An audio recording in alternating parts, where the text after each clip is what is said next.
صلى الله عليه وسلم وشر الأمور محدثاتها وكل محدثة بدعة. أيها المسلمون، لقد خص الله تعالى نبيه محمدا صلى الله عليه وسلم بخصائص ميزه بها على جميع الأنبياء والمرسلين، وجعل له شرعة ومنهاجا، أفضل شرعة وأكمل منهاج، كما جعل أمته خير أمة أخرجت للناس، فهم يوفون 70 أمة، هم خيرها وأكرمها على الله من جميع الأجناس. فجمع الله لأمته بخاتم المرسلين وسيد ولد آدم أجمعين ما فرقه في غيرهم من الفضائل، وزادهم من فضله أنواع الفضائل.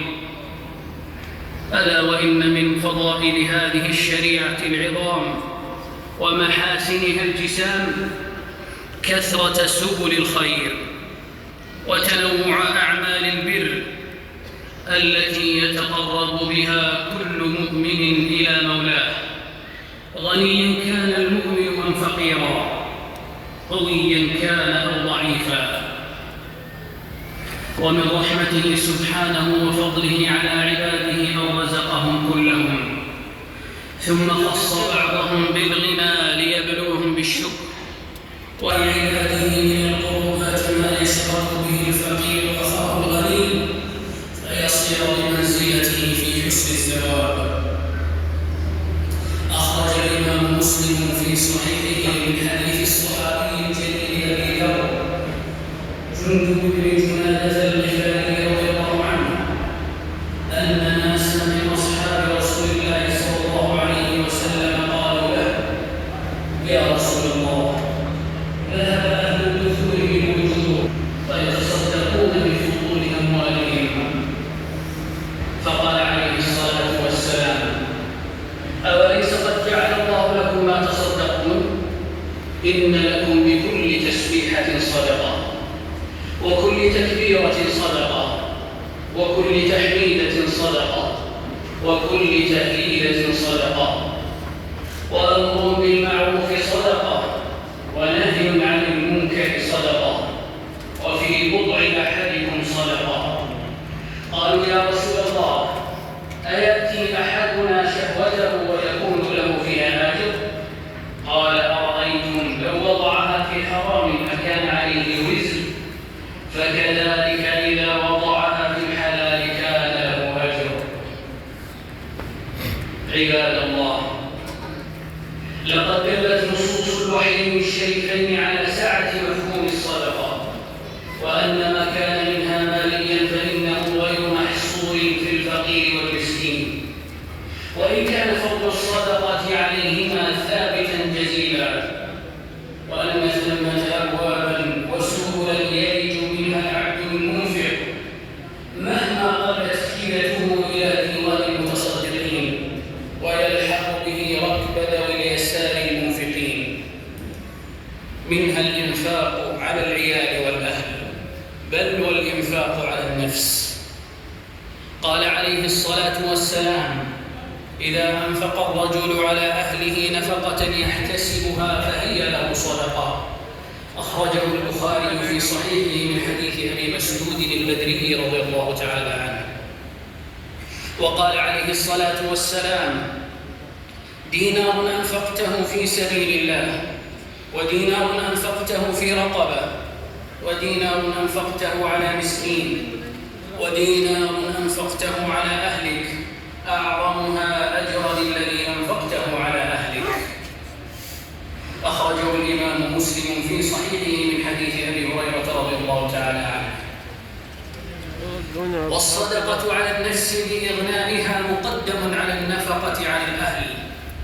أخرج الإمام مسلم في صحيحه عن جابر بن عبد الله رضي الله عنهما قال: اعتق رجل من بني عذرة عبدا له عن دبر، فقال له: أنت حر بعد موتي.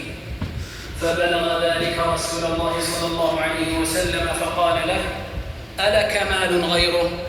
فقال: لا. فقال صلى الله عليه وسلم: من يشتريه مني؟ فاشتراه نعيم بن عبد الله العدوي ب800 درهم، فجاء بها رسول الله صلى الله عليه وسلم فدفعها إليه، ثم قال صلى الله عليه وسلم: ابدأ بنفسك فتصدق عليها، فإن فضل عن أهلك شيء فلذي قرابتك، فإن فضل عن قرابتك شيء فهكذا وهكذا، يقول: فبين يديك وعن يمينك وعن شمالك. وقال عليه الصلاة والسلام: خير الصدقة ما كان عن ظهر غنى، وابدأ بمن تعول. أخرجه الإمام البخاري في صحيحه من حديث أبي هريرة رضي الله عنه. عباد الله، حديث أبي ذر المتقدم وغيره من النصوص النبوية المباركة شواهد على النوع الثاني من أنواع الصدقة بمفهومها العام، وهو كل بر وإحسان ينفع به المسلم نفسه أو يتعدى نفعه إلى غيره. فكل ذكر لله تعالى صدقة، وإعفاف النفس والزوج بقضاء الوطر المباح صدقة، وكل معروف صدقة، كما قال ذلك الصادق المصدوق صلى الله عليه وسلم.